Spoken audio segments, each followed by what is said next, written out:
दोस्तों, हमारा ये सातत्य स्मृति का पार्ट 3 है। दोस्तों, पहले हम 2 पार्ट बना चुके हैं और वीडियो शुरू करने से पहले मैं आपसे विनती करूंगा कि आप हमारे इस चैनल जन जन को सब्सक्राइब ज़रूर कर दें, जिससे कि आपको नई नई वीडियो मिलती रहें। आप भी जागरूक हो और लोगों को भी जागरूक करें, समाज को भी जागरूक करें। चलिए दोस्तों, वीडियो शुरू करते हैं। दोस्तों, हमने पिछले 2 पार्टों में देखा कि ब्राह्मणों ने किस किस तरीके से लोगों को लूटा है, किस किस तरीके से बेवकूफ़ बनाकर समाज को गुमराह किया है और लोगों को दबाकर लूटा है। दोस्तों, ये 432 नंबर पेज है और इसका ये 38 नंबर श्लोक है।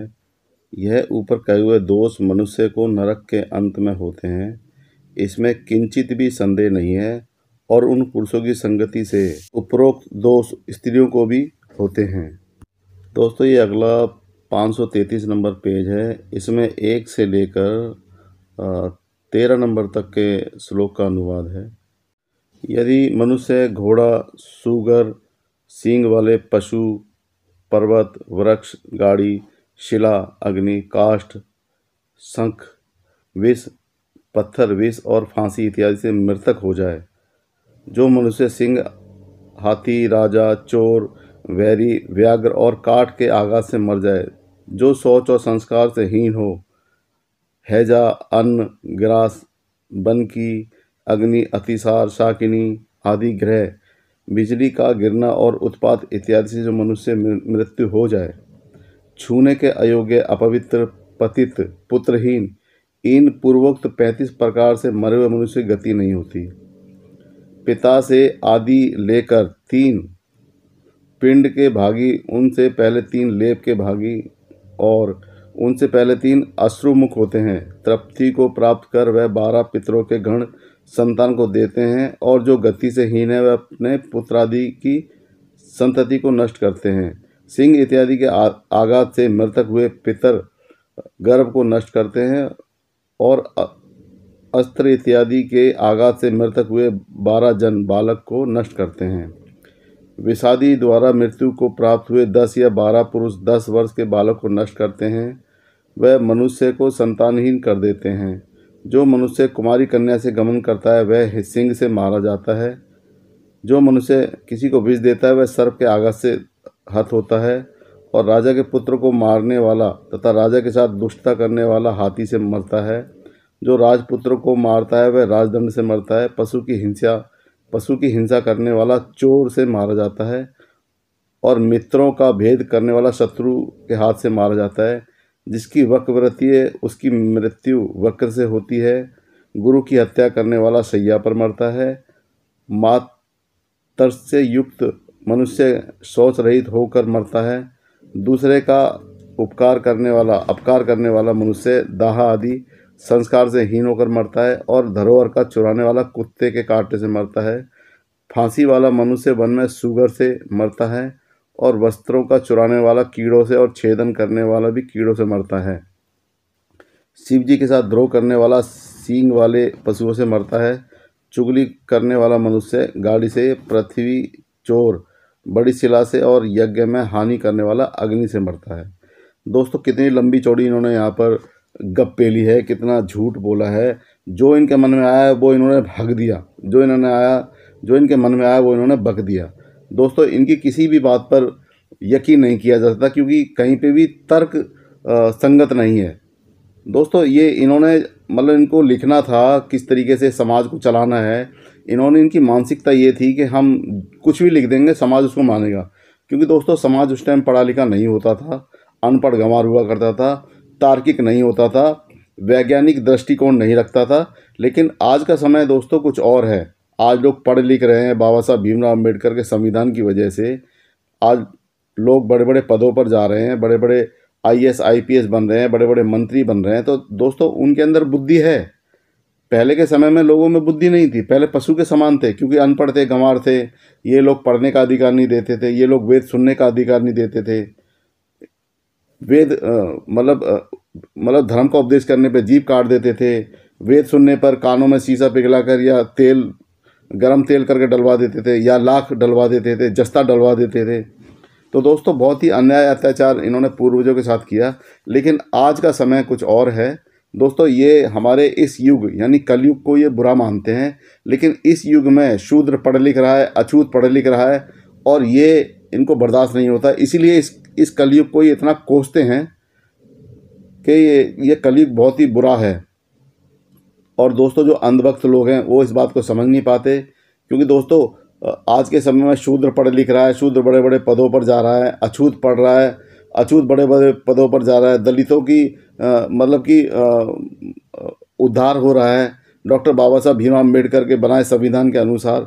तो इन लोगों को वो चीज़ हजम नहीं हो रही है दोस्तों। ये दोबारा वही हिंदू राष्ट्र लाना चाहते हैं, वही गपोड़ लीला, मतलब जिस तरीके से लूटते थे, इनकी मतलब कि बैठे बैठे कमाई होती थी, ये उसी हिंदू राष्ट्र को दोबारा लाकर लोगों को लूटना चाहते हैं। ये वही व्यवस्था मतलब स्थापित करना चाहते हैं जो पहले व्यवस्था थी दोस्तों। अगर हिंदू राष्ट्र बन गया तो दोबारा जातिवाद शुरू हो जाएगा। जितना जातिवाद कम हुआ है दोस्तों, कम हुआ है, ख़त्म नहीं हुआ। तो जितना जातिवाद कम हुआ है दोस्तों, उतना ही जातिवाद दोबारा बढ़ जाएगा दोस्तों। इंसानी फिर जानवर पशु की तरह फिर दोबारा जिएगा। जैसे पहले हमारे पूर्वज अनपढ़ गंवार बनकर पशु बनकर जिए हैं, उसी तरीके से जिएंगे दोस्तों। चलिए दोस्तों अगले पेज पर चलते हैं। दोस्तों ये अगला 534 नंबर पेज है, और ये श्लोक है 13 नंबर से शुरू हो रहा है और 17 नंबर पर ख़त्म हो रहा है। यानी यहाँ पर 14 दिया है, 13 दिया नहीं गया, लेकिन इसमें लिखा नहीं होगा शायद। दक्षिणा का चोर, वन की अग्नि से वेदों की निंदा करने वाला, शस्त्र से ब्राह्मणों का निंदक, पत्थर से और कुबुद्धि का देने वाला विष से मरता है। हिंसा करने वाला मनुष्य फांसी से मृतक होता है। पुल को तोड़ने वाला जल से, राजा के हाथी को चुराने वाला वृक्ष से, लोहे का चुराने वाला अतिसार से मरता है। अहंकार से कार्य करने वाला शाकिनी आदि से, और अनध्याय में पड़ने वाला बिजली से मरता है। अयोग्य का स्पर्श करने वाला और शास्त्र को चुराने वाला, यानी दोस्तों यहाँ पर शास्त्र को चुराने वाला कौन हो गया? शूद्र। यानी कि दोस्तों शास्त्र, जैसे शूद्र बेचारे दूर से पढ़ मतलब सुन लेते थे, तो उनको ये शास्त्र चुराने वाला बोलते थे। तो शास्त्र को चुराने वाला, ये दोनों वमन रोग से मरते हैं।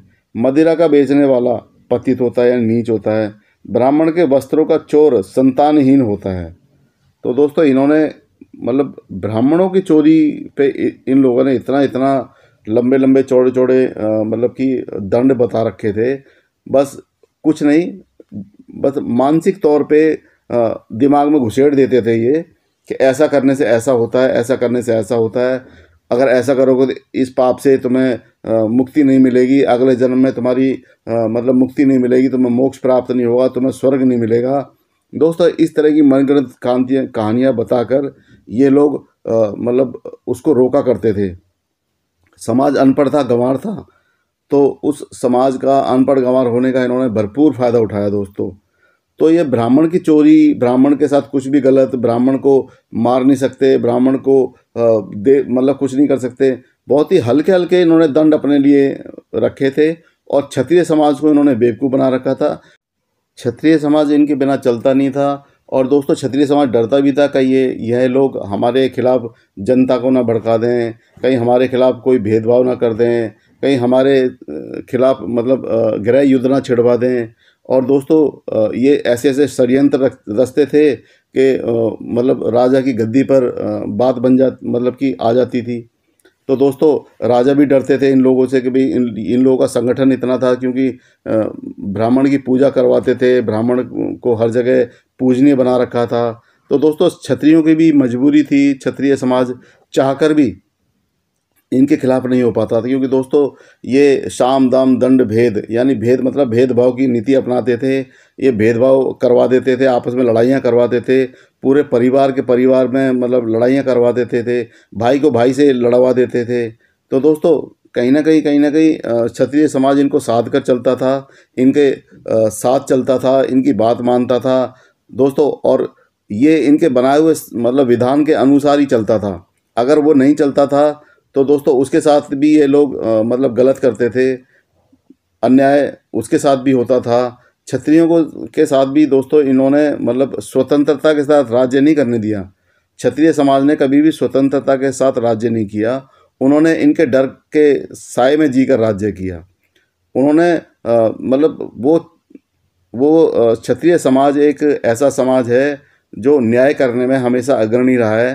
क्षत्रिय समाज ने किसी के साथ गलत नहीं किया, लेकिन दोस्तों क्षत्रिय समाज की मजबूरी होती थी, क्योंकि अगर वो ब्राह्मण समाज की नहीं सुनते थे तो ये लोग मतलब कहीं ना कहीं गृह युद्ध की स्थिति पैदा कर देते थे।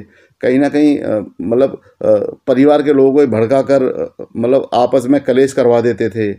तो दोस्तों आप समझ सकते हैं कि किस तरह की स्थिति रही होगी। और मतलब ब्राह्मणों के विधान को मानना क्षत्रियों की मजबूरी हो जाया करती थी दोस्तों। और यही एक कारण था कि शंभुक ऋषि का वध भगवान राम के द्वारा इन लोगों ने करवा दिया। दोस्तों भगवान राम मतलब ऐसे इंसान नहीं थे कि वो किसी का वध करते या सिर्फ किसी को शिक्षित करने पे या फिर शिक्षा ग्रहण करने पे वो वध करते, लेकिन इन लोगों ने धर्म का मतलब कि आडंबर दिखा करके ये धर्म विरुद्ध है, एक शूद्र पढ़ रहा है, तो दोस्तों शंभुक का वध करवा दिया, वो भी भगवान श्री राम के मतलब द्वारा। दोस्तों ये लोग कभी भी खुद शस्त्र नहीं उठाते, लेकिन सामने वाले को शस्त्र उठाने पर मजबूर कर देते हैं। ये उसी से मतलब कांड करवा देते हैं। तो दोस्तों यही इन्होंने मतलब कि वाल्मीकि रामायण के उत्तरकांड में शंभुक वध का जो आप देखेंगे जो पूरा पाठ है शंभुक वध का उत्तरकांड में, तो उसके अंदर इन्होंने इसी तरीके से भगवान राम को भड़का कर शंभुक का वध करवा दिया।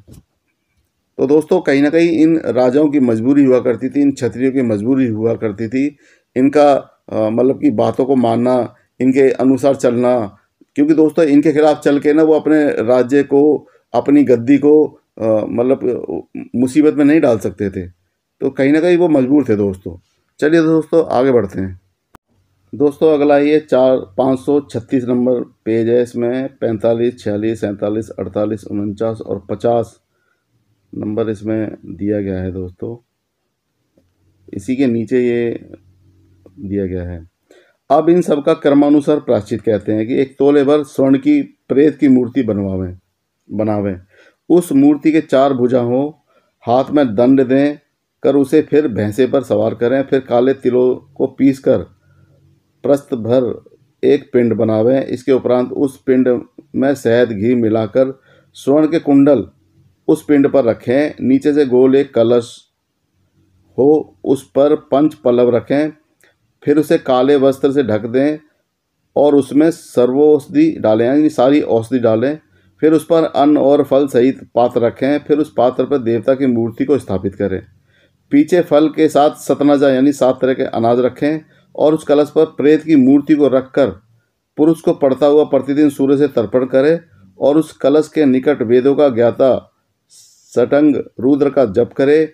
इसके पीछे यम सूक्त से यमराज की पूजा करे और अपने आत्मा की शुद्धि के निमित्त गायत्री का भी जप करे।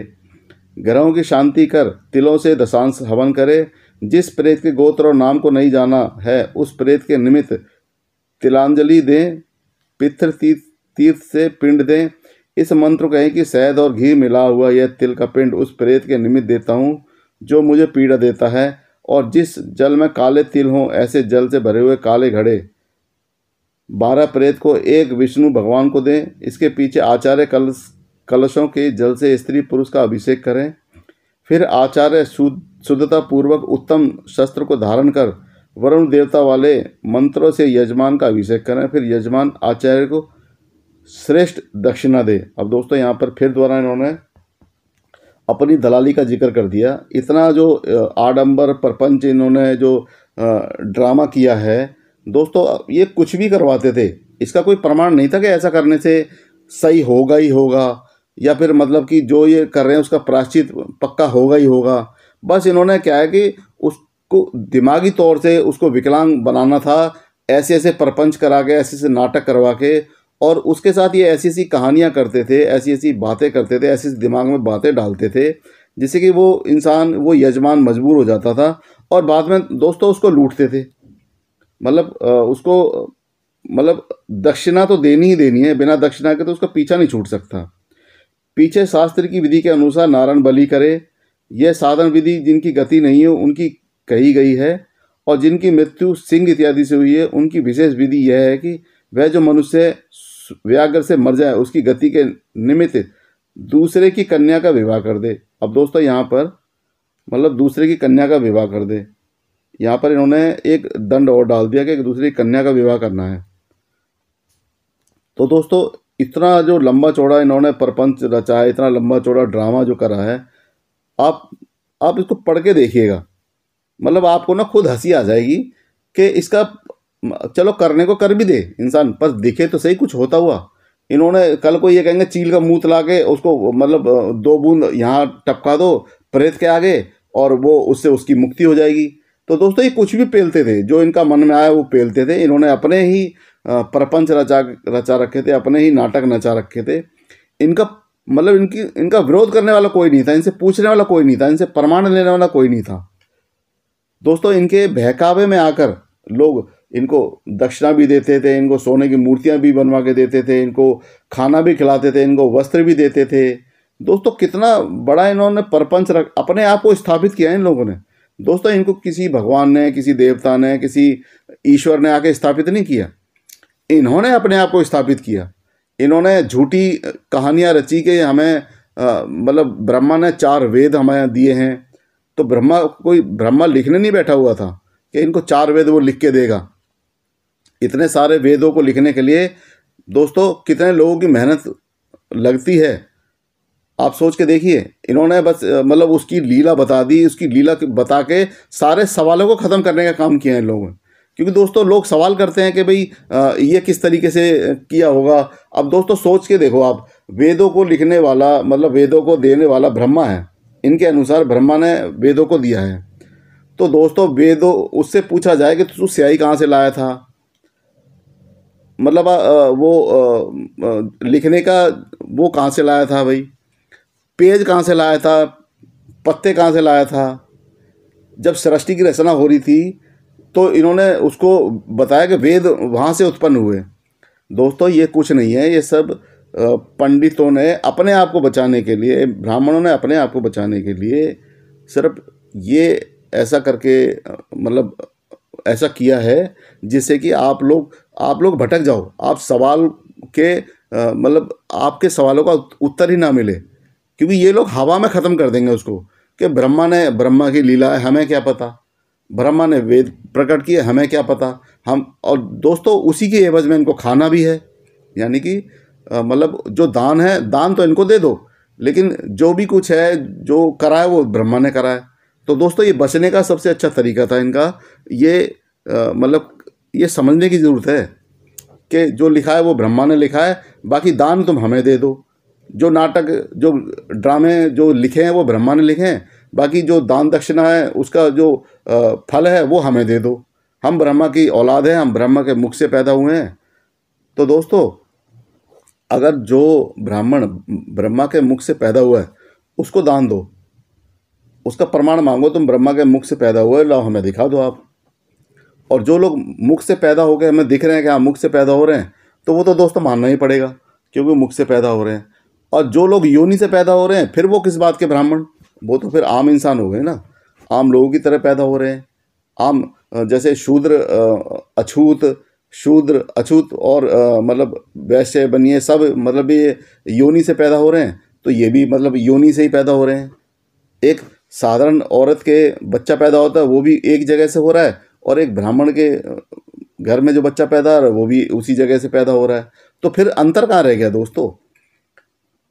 ये दोस्तों सिर्फ प्रपंच रचाया है इन्होंने, गपोड़ लीला करी है, ढकोसले बनाए हैं, बेवकूफ़ बनाया है और आज भी बेवकूफ़ बना रहे हैं।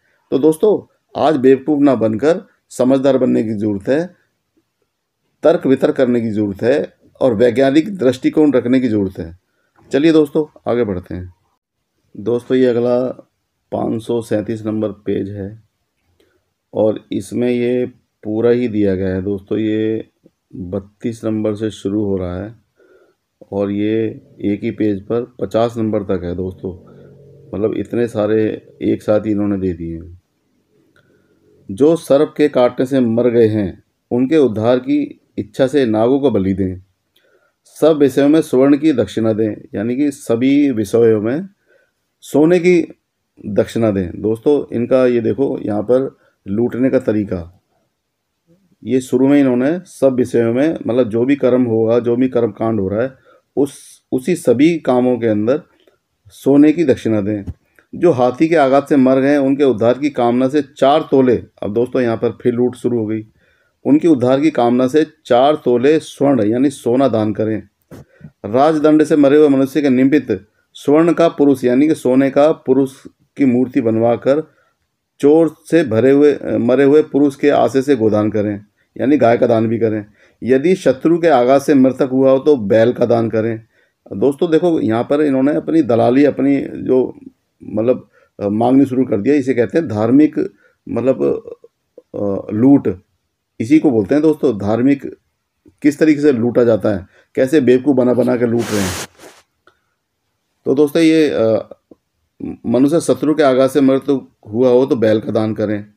आगे है, भेड़ा के द्वारा मृतक हुए मनुष्य के निमित्त अपनी शक्ति के अनुसार स्वर्ण दान करें, यानी सोने का दान करें। शैया पर मृतक हुए पुरुष को छुटकारा पाने की इच्छा से रुई सहित शैया दान करें, यानी कि रुई के साथ शैया दान मतलब कि खाट दान करें या फिर पलंग दान करें। इनको दोस्तों हर चीज़ दान में चाहिए थी, इनको बाहर से कुछ भी नहीं खरीदना। इन्होंने इस तरीके से इन्होंने आडंबर प्रपंच बना रखे थे, इन्होंने ऐसे नियम बना रखे थे, इन्हें एक सुई भी नहीं खरीदनी पड़े। तो दोस्तों ये रुई और सैया भी दान मांग रहे हैं, और उस सैया पर तोले भर, देखो दोस्तों सैया तो मांगी रुई के साथ, उसके बाद तोले भर स्वर्ण की मूर्ति भगवान की यानी भगवान विष्णु की मूर्ति रखें, यानी 1 तोले सोने की मूर्ति भी रखेगा भगवान मूर्ति। तो दोस्तों आप देख रहे हो कितना बेवकूफ़ बना रहे हैं ये। यदि जो शुद्धि से हीन होकर मृत्यु को प्राप्त हो तो 2 तोले सोने की मूर्ति, स्वर्ण की मूर्ति, विष्णु की मूर्ति दें। और किसको दे? ब्राह्मण को दे, क्योंकि ब्राह्मण ही तो दलाल है यहाँ पर, सबसे बड़ा दलाल तो ब्राह्मण है। यदि संस्कार रहित होकर मरे तो दूसरे के लड़के का विवाह कर दे। कुत्ते के काटने से मनुष्य की मृत्यु हो जाए तो अपनी शक्ति के अनुसार धन मट्टी के नीचे गाड़ दे, और वो भी दोस्तों ब्राह्मण के सामने गाड़े, क्योंकि बाद में ब्राह्मण खोद के ले जाएगा। सुगर द्वारा मृतक हुए मनुष्य के उद्धार के निमित्त दक्षिणा सहित भैंसे का दान करे। अब भैंसा भी दान में चाहिए इनको दोस्तों, दलाली तो चाहिए ही ना, हर जगह इनको दलाल मतलब खड़े होना है। मतलब दोस्तों भीख मांगने के बहुत अच्छे तरीके इन्होंने ईजाद कर रखे थे। मतलब ये धार्मिक भीख थी दोस्तों, धार्मिक भीख, वो भी मानसिक तौर पे विकलांग बनाकर धार्मिक ठग, मतलब धार्मिक तरीके से ठगना, इसी को बोलते हैं दोस्तों। तो ये धार्मिक ठग थे। तो पर्वत की शिला से पिचकर मर जाए तो अन्न का पर्वत दे। दोस्तों अन्न का पर्वत का मतलब समझते हैं? नहीं दोस्तों, पहले का था ये, सुगर द्वारा मरे हुए उद्धार के निमित्त दक्षिणा सहित भैंसे का दान करे। उसके बाद है, कर्मी द्वारा मरे हुए मनुष्य के आशे से ब्राह्मणों को गेहूं दे। यदि सींग वाले पशु से मनुष्य मृतक हो तो वस्त्र सहित बैल का दान करे। यानी कि दोस्तों सींग वाले पशु से अगर कोई मनुष्य मर गया है तो ब्राह्मणों को कपड़े भी दे और बैल का दान भी करे। गाड़ी से मरे हुए मनुष्य के निमित्त सामग्री सहित घोड़ा दे। अब दोस्तों समझ रहे हैं आप, मतलब किस किस तरीके से ठगने की ठग विद्या इन्होंने बना रखी थी। मतलब कैसे कैसे नियम बना रखे थे कि किसी भी तरीके से आप बच नहीं सकते, आपको कुछ ना कुछ देना ही पड़ेगा। और दोस्तों कितना इकट्ठा हो जाता था इनके पास, आप सोच के देखिए। पर्वत की शिला से पिचकर मर जाए तो अन्न का पर्वत दे। यानी कि दोस्तों कोई पर्वत से पिच के मर गया और उसके मरने से भी क्या कर रहे हैं क्या नहीं कर रहे हैं उससे कोई मतलब नहीं है, पर अन्न का पर्वत दे। अन्न का पर्वत मतलब समझते हैं आप? एक बहुत बड़ा, मतलब कि उसके अंदर कितने सारे पूरा मतलब कई मन अन्न का पर्वत बनाएंगे, तब जाके उसको दान दिलवाते हैं। तो दोस्तों अन्न भी इनके भर जाते थे, इनको पूरे साल भर अन्न लेने की जरूरत नहीं पड़ती थी, क्योंकि अन्न का पर्वत मिल गया। यदि अग्नि से मरे तो अपनी शक्ति के अनुसार जूते दान करे। दवाग्नि से यदि मनुष्य मर जाए तो किसी स्थान में सभा बनावे। शस्त्र से मर जाए तो दक्षिणा सहित भैंस का दान करे। पत्थर से मर जाए तो बछड़े सहित दूध देने वाली गौ का दान करे यानी गाय का दान करे। विष से मृतक हो जाए तो खेती सहित पृथ्वी का दान करे। अब दोस्तों देखो कैसे, मतलब कहीं की ईंट कहीं का रोड़ा, भानुमती ने कुंबा जोड़ा, ये कहीं से भी उठा के कुछ भी पेल रहे हैं दोस्तों। विष से कोई मर रहा है, आदमी जहर खाने से मर रहा है, तो उसको खेती सहित पृथ्वी का दान करे। यानी कि खेत, मतलब खेत खलिहान समेत, यानी उसको पूरी जमीन भी देनी है, मतलब उसका दान करना है। दोस्तों कितने कितने धूर्त थे ये लोग, कितने कितने मतलब समाज को कितना लूटते थे, कितना बेवकूफ़ बनाते थे, आप ये देखिए दोस्तों। और मतलब कि इस प्रायश्चित का किसी भी तरह का प्रमाण नहीं देना, क्या आपका प्रायश्चित हो गया, मतलब उसको जो मरा है उसको स्वर्ग मिला है कि नहीं मिला, इसका कोई प्रमाण नहीं है। फांसी से मरे हुए मनुष्य के निमित्त दूध देने वाली गौ का दान करे। जल से मर जाए तो 3 तोले स्वर्ण, 3 तोले भर स्वर्ण की मूर्ति वरुण की मूर्ति दे, यानी कि वरुण देवता की मूर्ति बनवा के दे। तो दोस्तों 3 तोले सोने की मूर्ति, आप सोचो उस टाइम में कितना लूटते थे। वृक्ष से मर जाए तो स्वर्ण वृक्ष दे, यानी सोने का पेड़ दे, यानी कोई अगर पेड़ से मर जाए तो सोने का पेड़ दे ब्राह्मणों को, और स्वर्ण का दान करे, फिर दोबारा सोने का, फिर दोबारा दान, यानी कि एक तो वो पेड़ भी दे रहा है बनाकर, फिर उसके बाद स्वर्ण का दान भी कर रहा है। अतिसार रोग से मर जाए तो सावधानी से 1 लाख गायत्री का जाप करवावे। जो मनुष्य शाकिनी आदि से मृतक हो जाए तो यथारीति रुद्र का जप कर, बाबे बिजली के गिरने से मर जाए तो विद्या का दान करे। विद्या का दान मतलब शस्त्र, मतलब कोई जो ग्रंथ होते थे, किताबों का दान कर दे, तो वो विद्या का दान हो गया दोस्तों। छूने के योग्य के, देखो दोस्तों यहाँ पर इन्होंने जातिवाद घुसेड़ दिया। छूने के अयोग्य के स्पर्श से मर जाए तो वेद का पाठ करावे। वमन करने से मृतक हो जाए तो उत्तम शास्त्र की पुस्तक का दान करे। पतित होकर मृतक हो तो प्राजापत्य करे, पतित यानी नीच होकर मरे। संतानहीन होकर मरे तो 90 कुच्छू करे, और 3 तोले स्वर्ण दान करे। दोस्तों ये कहीं ना कहीं मार पड़ती थी ज़्यादातर क्षत्रिय समाज पर, वैश्य समाज पर और शूद्र समाज पर। अछूत समाज तो काफ़ी दूर ही रहता था, उनको तो ये पास ही नहीं आने देते थे, लेकिन हाँ उनका दान दूर से ले लेते थे दोस्तों। ये इतने धूर्त मतलब थे कि दूर से दान लेते थे। आगे है दोस्तों, घोड़े से मर जाए तो घोड़ा दे, बंदर से मर को तो स्वर्ण का बंदर बनवा के दे, यानी कोई बंदर से काटने से मर जाए या बंदर ने मार दिया किसी को, तो उसके परिवार के लोग, एक तो उसका इंसान मर गया, ऊपर से ये लोग उससे सोने का बंदर भी मांग रहे हैं। उसी से उसकी शुद्धि होगी, उसी से उसकी मतलब आगे मोक्ष मिलेगा, स्वर्ग में एंट्री मिलेगी, स्वर्ग का पास मिलेगा। तो दोस्तों ये इनके आडंबर थे, ये इनके नाटक थे जो लोग समझ नहीं पाते थे। लेकिन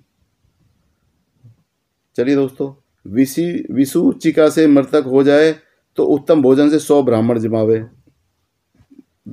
दोस्तों 100 ब्राह्मणों को भी जिमाना है, यानी कि 100 ब्राह्मण को जिमाएगा, साथ में 100 मतलब कि उनको दान दक्षिणा भी देगा। तो कितना बड़ा दंड है ये। यदि कंठ में ग्रास अटकने से मर जाए तो तिल को गौ दान करे। केस और रोग आदि रोग से मृतक हो जाए तो उस मनुष्य के उद्धार के निमित्त 8 कुच्छू व्रत करे। इस प्रकार कर्म करने के उपरांत अंत्येष्टि कर्म को करे। इसके पीछे प्रेत भाव से छूटकर तृप्त होकर पितर पुत्र पोते अवस्था आरोग्यता और संपदा इत्यादि को देते हैं। दोस्तों इतना कुछ करने के बाद, इतना दान लेने के बाद, इतना लूटने के बाद, इन्होंने सिर्फ एक छोटा सा एक वो कर दिया कि इसके पीछे प्रेत भाव से छूटकर तृप्त होकर पितर पुत्र पोते अवस्था आरोग्यता को संपदा इत्यादि को देते हैं। यानी कि देने वाले तुम्हारे पितर होंगे, ठीक है, और आरोग्यता तुम्हारे पितर देंगे, लेकिन दान ये दलाल लेंगे। सोने की मूर्ति ये दलाल लेंगे, गाय का मतलब गाय का दान ये दलाल लेंगे, बैल का दान ये दलाल लेंगे, अन्न का दान ये दलाल लेंगे। तो दोस्तों इन दलालों की ज़रूरत क्या थी? अगर ईश्वरी को ही चाहिए था, कोई प्रेत को चाहिए था, भूत को चाहिए था, वो आगे डायरेक्ट तुम्हें सपने में आके मांग सकता था या मांग लेगा। लेकिन इन दलालों के बीच में ज़रूरत क्या है? क्योंकि दोस्तों इसका कोई प्रमाण नहीं है कि भाई ये सोने की मूर्ति तू करेगा क्या हमारी, चल हमने तेरे को सोने की मूर्ति दे दी, इसके प्रायश्चित हमें होता हुआ दिखा। कि प्रायश्चित किस तरीके से होता है, हमारा हमने ये मतलब दान दिया है, वो दान कहाँ पे जाके लग रहा है, किसके पास जाएगा, है, या तू खा जाएगा। अक्सर तो दोस्तों यही होता था, बैल मिल गया तो अपने घर रख लिया, और जमीन भी ले ली तो अपने बच्चों को दे दी, सोना मिल गया तो सोनार को बेच दिया, और मतलब कि गाय मिल गई तो उसका दूध खूब दबा के पिया, और खा खा के सांड हो गए। तो दोस्तों आप सोच के देखिए, इतने बड़े समाज, यानी कि अगर आज के समय में मतलब कि इतनी बड़ी आबादी में 5 करोड़ ब्राह्मण हैं, तो 95 करोड़, मतलब 95 नहीं, 120 करोड़ की आबादी में 5 करोड़ ब्राह्मण हैं, तो 115 करोड़ लोगों की आबादी अन्य जातियों की है, जिसमें क्षत्रिय भी आते हैं, वैश्य भी आते हैं, शूद्र भी आते हैं, अछूत भी आते हैं, आदिवासी भी आते हैं। और दोस्तों सभी को ये लूटते हैं। इनके लूटने का तरीका आप देख ही रहे हैं, किस किस तरीके से लूटते थे, किस किस तरीके से ये लोग मतलब मानसिक मतलब तरीके से तैयार करते थे। तो दोस्तों हम यही कहेंगे, इन्होंने लोगों को मानसिक गुलाम बनाया, लोगों को अनपढ़ बना के रखा, शूद्रों को पढ़ने का अधिकार नहीं दिया, अछूतों को पढ़ने का अधिकार नहीं दिया, शूद्रों को वेद सुनने का अधिकार नहीं था। शूद्र अगर वेद सुन लेते तो उनके कान में शीशा पिघला कर डाल देते थे, उनके कान में गर्म तेल डाल देते थे। शूद्र अगर उपदेश कर दे, कोई धर्म की बातें कर दे तो उसकी जीभ काट दिया करते थे। शूद्र अगर इनके बराबर में बैठ जाए तो उसका पिछवाड़ा काट दिया करते थे। और दोस्तों अछूत की तो फिर बात ही क्या कहो, अछूत को तो एंट्री नहीं थी, उसको तो छू ही नहीं सकते, उसको गाँव के बाहर रखा जाता था, उन सारी बस्तियाँ उनके गाँव के बाहर थी। तो दोस्तों शूद्रों और अछूतों के साथ, अब शूद्र कौन है, ओबीसी समाज, और अछूत कौन है, दलित समाज, और एसटी यानी ट्राइबल कौन है, आदिवासी समाज। तो दोस्तों ये समझने की ज़रूरत है कि आप आज तक लुटते आए हो, और अपने मतलब कहीं ना कहीं आपके पूर्वज भी लुटते आए हैं बेचारे, अनपढ़ गंवार रहे हैं, उनको पशु बनाकर रखा है इन लोगों ने, और पशु में दिमाग नहीं होता, इसलिए उनसे इन्होंने दोस्तों जी तोड़ मेहनत करवाई है। जी तोड़ मेहनत का इन्होंने मतलब उनको बेवकूफ़ बना बना कर लूटा है दोस्तों। उनकी गाढ़े खून की कमाई इन लोगों ने लूटी है। आप उनके दर्द को समझिए। एक तो वो जातिवाद झेल रहे थे, एक छुआछूत झेल रहे थे, और फिर इनको कमा कमा के भी दे रहे थे, क्योंकि इन लोगों ने मानसिक तौर से उनको विकलांग बना रखा था। दोस्तों बिना तर्क की बातें करके, बस ये आडंबर करके उनके ऊपर थोपते थे। तो दोस्तों पीढ़ियाँ की पीढ़ियाँ मतलब कर्जा ले लेकर ये दान करती थी, ये दान पुण्य में लगी रहती थी, पूजा पाठ में लगी रहती थी, और अपनी ज़मीन जायदाद को इनके ऊपर गंवाया है लोगों। सोच के देखिए दोस्तों, जो समाज पढ़ा लिखा नहीं था उसको बेवकूफ़ बनाना कितना आसान हुआ करता था। और ये पढ़ा लिखा समाज सिर्फ यही था क्योंकि पढ़ने का अधिकार सिर्फ इन्हीं लोगों को था। क्षत्रिय समाज पढ़ता था पर इनकी तरह नहीं, वैसे भी समाज बस थोड़ा बहुत पढ़ लिया, बाकी अपने काम धंधे में, लेकिन इनका काम तो पढ़ने लिखने का ही था, दान लेने का और पढ़ने लिखने का, या फिर यज्ञ कराने का। तो दोस्तों आप समझ के देखिए, इन लोगों ने भीख मांग मांग के, दलाली मांग मांग के अपने पेटियां भर ली, अपने घर भर लिए, अपने परिवारों को, पीढ़ियों को इन्होंने तार दिया दोस्तों। आपकी हक हलाल की कमाई, आपके पूर्वजों की हक हलाल की कमाई को खा खा कर इन पंडों ने पूरे मतलब अपनी पीढ़ियों को सुधार लिया है दोस्तों। आज सुधर जाओ दोस्तों। आज ये मंदिरों में जो चढ़ावा चढ़ा रहे हो, अगर कोई भगवान होगा तो वो दोस्तों ये पंडे उन्हीं से तो मांग सकते हैं, ये ब्राह्मण उनसे भी मांग सकते हैं। ये भगवान से ना मांग कर ये आप लोगों से क्यों मांगते हैं? आप लोगों को क्यों बेवकूफ़ बनाते हैं? भगवान तो सबको देता है, तो इनको क्यों नहीं देगा? समझ के देखिए ना दोस्तों। दोस्तों समझदारी वाली बात मैं आपको बताता हूँ कि आप कभी मंदिर में जा रहे हैं तो इनकी बातों में मत आएँ, इनके आडंबरों में मत आएँ। और कभी भी ये कुछ बात करें कि आप मतलब ऐसा करने से स्वर्ग हो जाएगा, तो इनसे प्रमाण मांगे, लाओ हमें प्रमाण दिखाओ कि हम स्वर्ग जाएंगे। अगर ये बात करें तुमने पाप किए हैं, लाओ जी हमारे पाप का ना हमें वो पाप का पूरा मीटर दिखा दो कि हमारे कितने पाप हुए हैं, हमारे कितने पुण्य हुए हैं, या फिर हम अगले जन्म में क्या बने, हम पिछले जन्म में क्या थे, हमें इसका सबूत दिखाओ। दोस्तों सिर्फ बातों बातों में नहीं, सबूत मतलब सबूत होता है।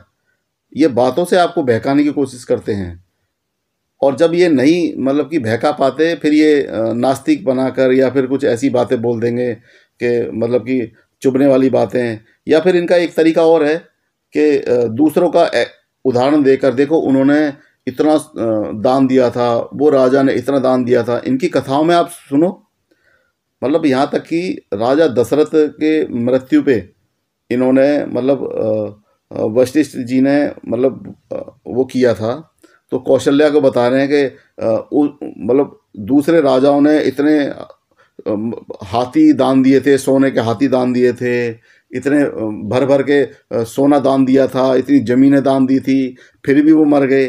तो दोस्तों इनको तो दान लेने से मतलब है, इनको इनको काम नहीं करना, इनको मेहनत नहीं करनी, इनको किसी तरह की मजदूरी नहीं करनी, इनको सिर्फ बैठे बैठाए दान चाहिए। दोस्तों ये कौम ऐसी है कि मेहनत नहीं कर सकती, लेकिन दोस्तों ये आप लोगों की मेहनत में जीते आए हैं। सिर्फ इनका काम क्या था कि मानसिक गुलाम बना कर रखो, दिमाग में ऐसी बातें डाल दो कि लोग अपने आप ही हमारे को कमा कमा के दें, लोग अपने आप ही चढ़ावा चढ़ाएं। बस उनके दिमाग में मतलब भूत प्रेत, स्वर्ग नरक, जन्म जन्मांतर की बातें घुसेड़ दो, काल्पनिक बातें घुसेड़ दो।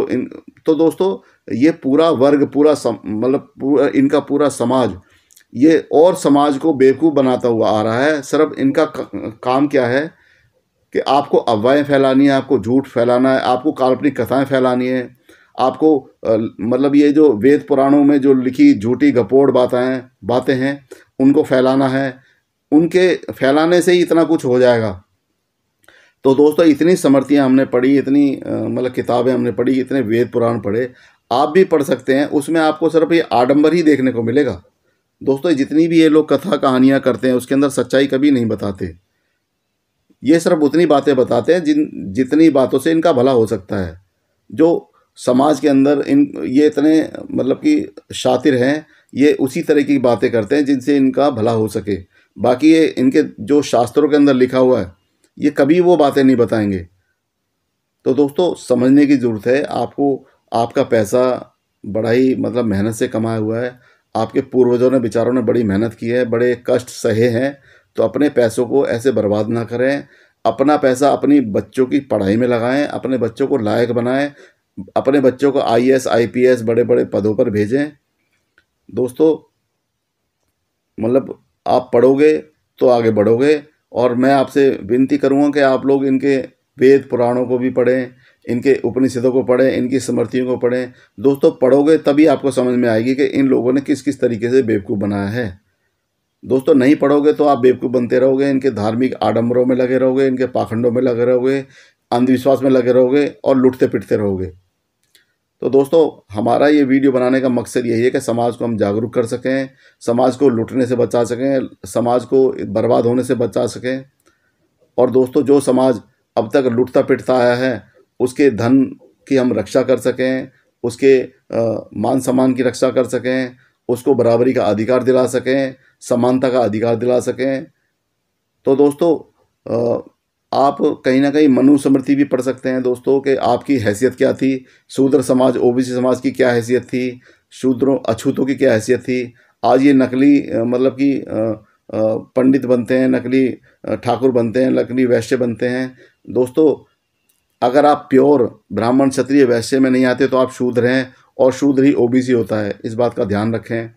मतलब कि दोस्तों अपनी सच्चाई को जानें, अपने आप को पहचानें। और शूद्र होना या अछूत होना कोई पाप नहीं है दोस्तों, ये तो इन लोगों की मानसिकता है। इन लोगों ने मतलब लोगों को ऐसा बना रखा है। कोई भी जाति ना छोटी होती ना बड़ी होती। दोस्तों सामर्थ्य कुदरत ने सभी को बराबर दिए हैं, सभी को एक ही जगह से पैदा किया है, सभी के 4 हाथ पैर दिए हैं, सभी को 2 आंखें दी हैं। कुदरत ने किसी के साथ कोई भेदभाव नहीं किया। दोस्तों भेदभाव करने वाले ये लोग हैं, ना कि आप लोग। ये हिंदू धर्म के अंदर ही दोस्तों आपको जातिवाद मिलेगा, हिंदू धर्म में आपको वर्ण व्यवस्था मिलेगी। नहीं तो दोस्तों मतलब कि कुदरत ने किसी भी तरह का कहीं पर भी जातिवाद नहीं किया, कहीं पर भी भेदभाव नहीं किया। कुदरत समान तरीके से हर इंसान को ट्रीट करती है दोस्तों। सूरज सबको बराबर मतलब अपनी रोशनी देता है, हवा बराबर सबको शीतलता देती है, बारिश सबको बराबर भिगोती है। तो दोस्तों पेड़ सबको बराबर ही फल देते हैं, वो किसी के साथ भेदभाव नहीं करते। यहाँ तक कि बीमारियाँ भी सबके साथ बराबर ही न्याय करती हैं। अगर अमीर को हो रही है तो गरीब को गरीब को हो रही है। ये चीज़ हम कोरोना भी देख चुके हैं दोस्तों। अमीर और गरीब और सारे वर्णों को एक लाइन में खड़ा कर दिया। तो दोस्तों यही सच्चाई भी है कि कोई ऊंचा नहीं होता, कोई नीचा नहीं होता, कोई जात बड़ी नहीं होती, कोई जो जात छोटी नहीं होती, सब बराबर हैं दोस्तों, सब समान हैं। सबसे बड़ा धर्म है वो है मानवता का धर्म, इंसानियत का धर्म। दोस्तों आप एक चीज़ सोच के देखिए कि अगर आप किसी ऐसी वीरान जगह पर हैं जहाँ पर कोई इंसान की बस्ती नहीं है और वहाँ पर आपको कहीं पर मतलब कि भूख लग रही है और आपको खाना चाहिए, तो क्या दोस्तों आप उनकी जाति पूछेंगे या धर्म पूछेंगे? दोस्तों वो सबसे बड़ा धर्म है इंसानियत का धर्म। वो जो लोग निभाते हैं वो खाना भी देंगे आपको, वो मतलब कि आपको आपकी मदद भी करेंगे। तो दोस्तों ये जाति और धर्म का तो कोई अस्तित्व था ही नहीं। जो इन लोगों ने बनाकर मतलब कि लोगों से अलग किया है, भाई को भाई से दूर किया है। दोस्तों आप सोच के देखिए, एक बड़े पत्थर को छोटे छोटे मतलब पत्थरों में तोड़ा, फिर उसको फिर छोटे छोटे और पत्थरों को तोड़ा, फिर और छोटे छोटे बजरी बनाया। तो दोस्तों समाज को इसी तरीके से तोड़ा इन लोगों ने। जातियाँ, पहले वर्ण व्यवस्था बनाई, फिर जातियाँ, फिर वर्ण संकर जातियाँ, फिर उसमें से उप जातियाँ, जातियों में से जातियाँ, जातियों में से जातियाँ। दोस्तों अगर डॉक्टर भीमराव अंबेडकर संविधान नहीं होता तो आज भी जातियों का जन्म हो रहा होता।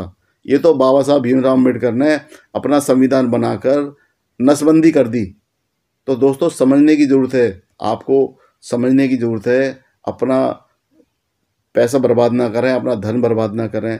दोस्तों फिर भी आप मंदिरों में जाना चाहते हैं तो आप जाएं, लेकिन दोस्तों सच्चाई को जानें।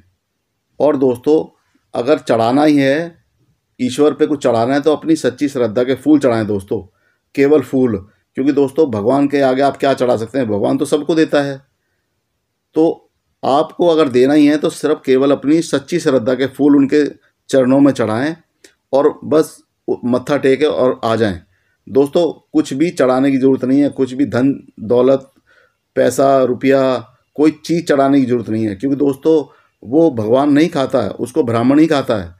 दोस्तों इन ब्राह्मणों की दुकान चल रही है, ये मंदिर दुकान है दोस्तों। इनको आप सोच के देखिए, लाखों मंदिर क्यों खुल रहे हैं रोज़, क्यों मंदिर चल रहे हैं रोज़? आप सोच के देखिए। क्योंकि दोस्तों यहाँ पर ना तो उनको किराया देना, ना इनको किसी तरह की इन्वेस्टमेंट करनी, और दोस्तों हर चीज़ इनको मंदिरों से प्राप्त हो जाती है। क्योंकि इन्होंने इतने आडंबर फैला रखे हैं, इतने मतलब कि दिमाग में लोगों को मानसिक तौर पे विकलांग बना रखा है कि लोग जा के चढ़ा के आ जाते हैं। कभी कोई प्रायश्चित के रूप में, कभी किसी ने कुछ पाप कर दिया। पाप पुण्य तो होते रहते हैं दोस्तों, लेकिन सबका फायदा कौन उठा रहा है? वो ब्राह्मण। तो चलिए दोस्तों ये वीडियो काफ़ी लंबा हो गया और ये हमारा आखिरी इस पार्ट का आखिरी वीडियो था, लास्ट पार्ट था हमारा ये पार्ट 3। तो दोस्तों हम यहीं पर अपनी बातों को विराम देते हैं और आप सभी से निवेदन करते हैं कि आप हमारे इस चैनल जन जागरण को ज़्यादा से ज़्यादा शेयर करें, ज़्यादा से ज़्यादा लाइक करें, और दोस्तों सब्सक्राइब करना ना भूलें। क्योंकि दोस्तों हमारा मकसद है लोगों को जागरूक करना, समाज को जागरूक करना, और आप भी हमारी इस मुहिम में शामिल हो सकते हैं। आप हमारे इस चैनल को मतलब कि लोगों में शेयर करके, लोगों से सब्सक्राइब कराकर और हमारी वीडियो को शेयर करके दोस्तों आप समाज की सेवा कर सकते हैं।